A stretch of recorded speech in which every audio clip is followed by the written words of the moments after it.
Today I'm going to be demonstrating how to use watercolor resist painting using Liquitex Gloss Medium and Varnish along with acrylic paint. The design possibility with this watercolor resist painting is incredible. You'll get a beautiful, colorful, unique design, and not one will be the same as the other. The materials you will need to have are as follow. Watercolor paper. I always suggest using about 140 pound weight watercolor paper when painting. Watercolor paints. Paint brushes of different sizes. A stamp of your choice. I would go about 1 inch to 3 inches. I would not go smaller than 1 inch, but you can go larger. You'll also need a small dish, acrylic paints, paper towel, water, and finally Liquitex Gloss Medium and Varnish. Now let's get started. I will pour a small amount of Liquitex Gloss and Varnish into a small tray or plate and then take my stamp, dip it into the gloss, and be sure to wipe off any excess gloss before stamping.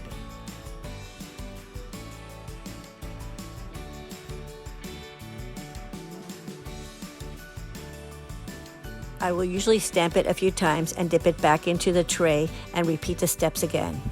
Try to twist the stamps in different directions so the image of the stamp is seen from different angles.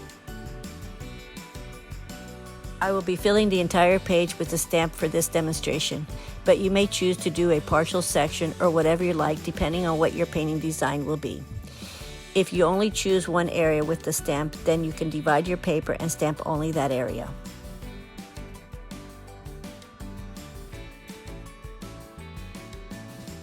I am going to add as many stamps onto my paper as I can, but I do want to leave some unstamped areas so you can see the difference between the textures. What kind of stamp you use is really up to you. You don't have to use a certain stamp that you think would fit into the theme of your design. You could be creative and use any type of stamp you like and incorporate it into your design. I decided to use a rose stamp because I like the different textures it would create with the watercolor.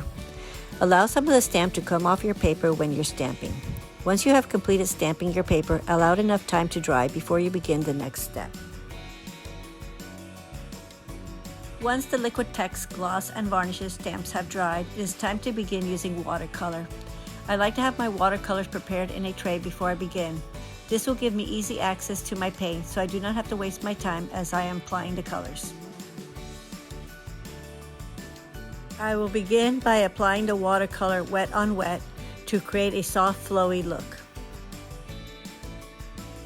As you can see here, I'm covering my whole entire paper with water.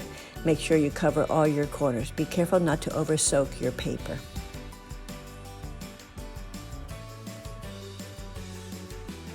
Now that the paper is wet, begin applying the watercolor.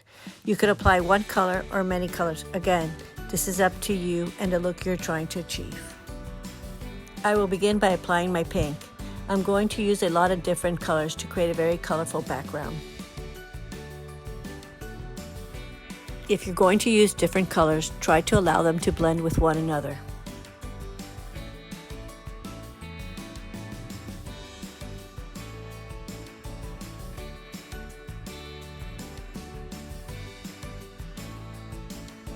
Analogous combinations are best used together to create a harmonious blending and have a close relationship with one another.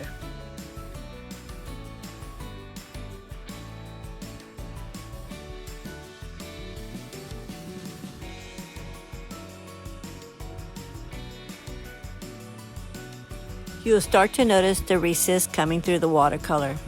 I begin working my way from the middle of my papers with my pinks and purples to my blues. I have created different tertiary colors of blues that I am blending together as I work my way to the outside of my paper.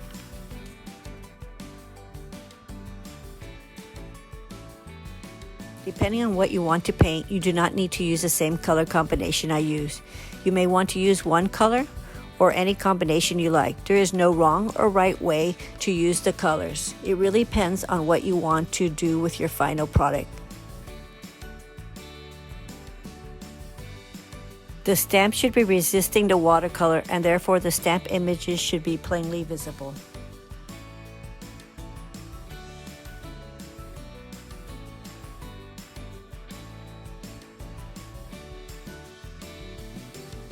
From here, I will work my ways into the greens and turquoise.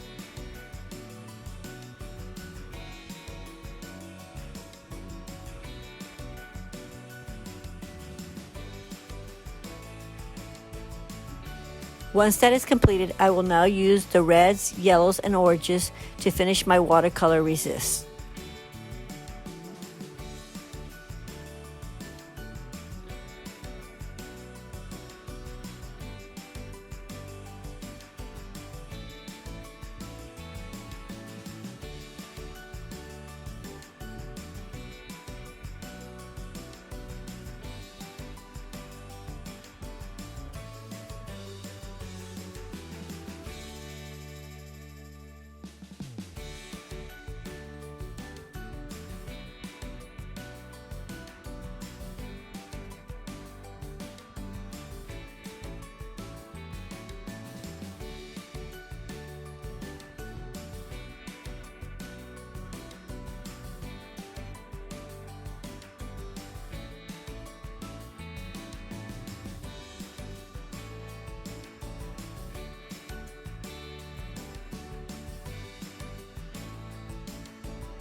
Once you are done, go back and fill the gaps that may have been missed, or deepen any colors you want to emphasize a little bit more.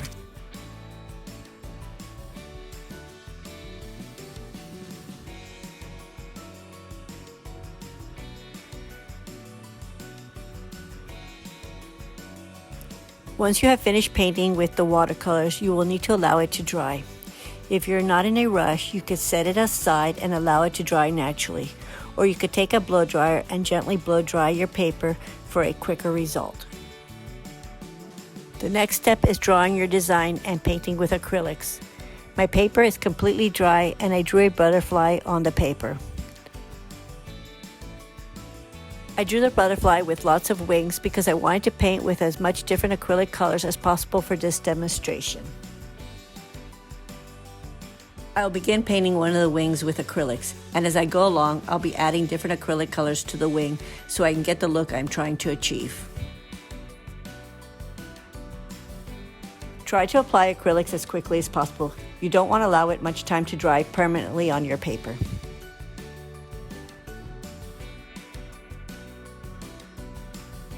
I will continue to paint different colors to each wing.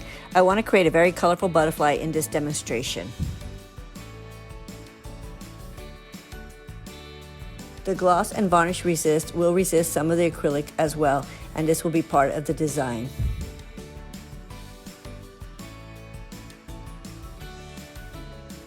Continue to add the acrylic paints to your design. If you are using the acrylics to paint different subject matters, then only paint one subject matter at a time. And go to the next step before adding acrylic to the next subject. Use this method in order that the acrylic doesn't dry permanently on the paper for each different subjects.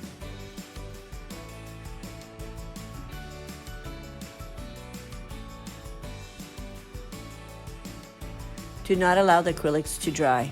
If you feel the acrylic is drying faster than you can paint, then do one section at a time and then jump to the next step of pulling off some of the acrylic paints.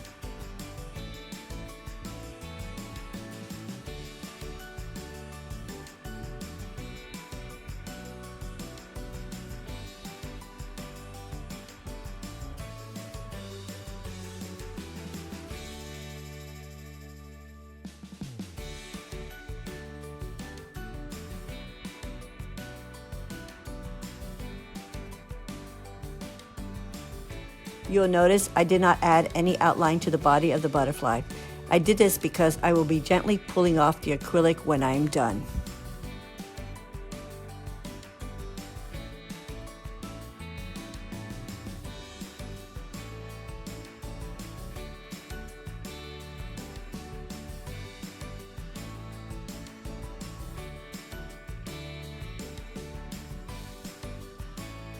I have just finished painting a very colorful butterfly, but I do not want it to dry, so I will quickly jump to the next step.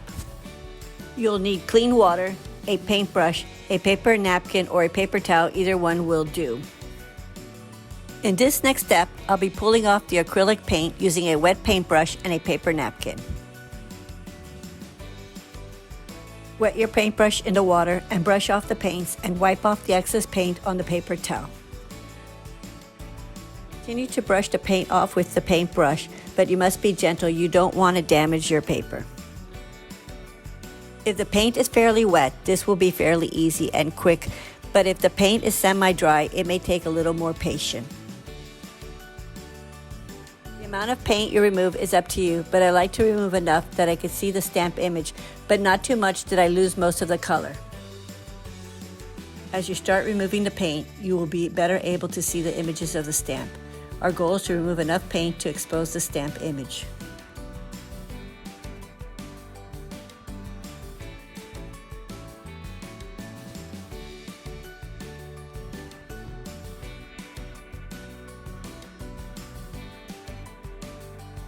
Now I have removed enough paints and I'm pleased with how the stamp image is present, and as if you notice, you can still see the beautiful acrylic paint. So it's time to move on to the next step. In this next step, I'm going to outline the body of the butterfly and the wings. I'm going to use black acrylic paint. I'm going to outline all the wings and create the body using the black acrylic paint.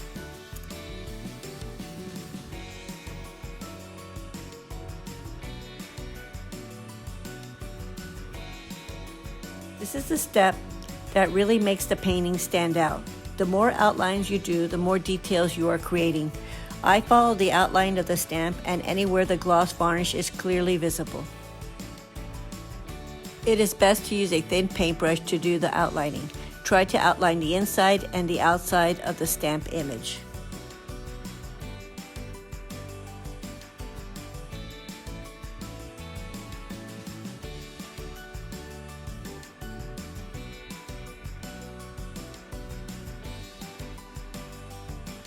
I can't emphasize enough how important the details are. The more details you add, the more interesting it becomes. But again, you are the artist and it really is up to you.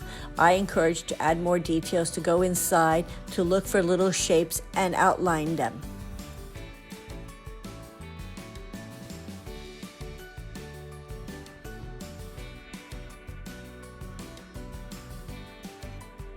The stamp with the gloss varnish has created some interesting shapes. I'll use my paintbrush to outline and create some aesthetic patterns.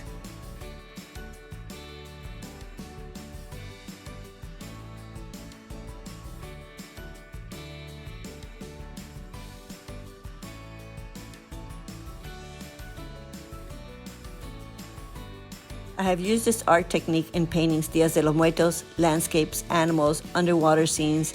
It is a creative way to add beautiful details to any painting.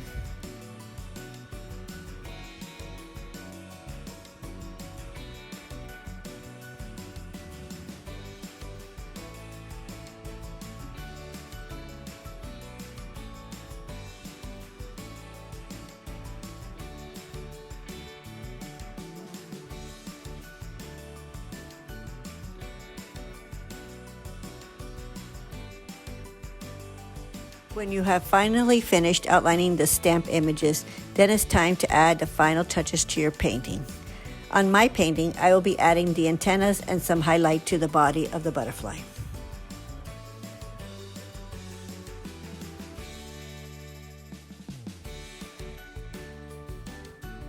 I hope you enjoyed this video on watercolor resist using Liquitex Gloss and Medium and Varnish and acrylic paints. If you like this video and want to see more contents like this from my channel, please like and subscribe below.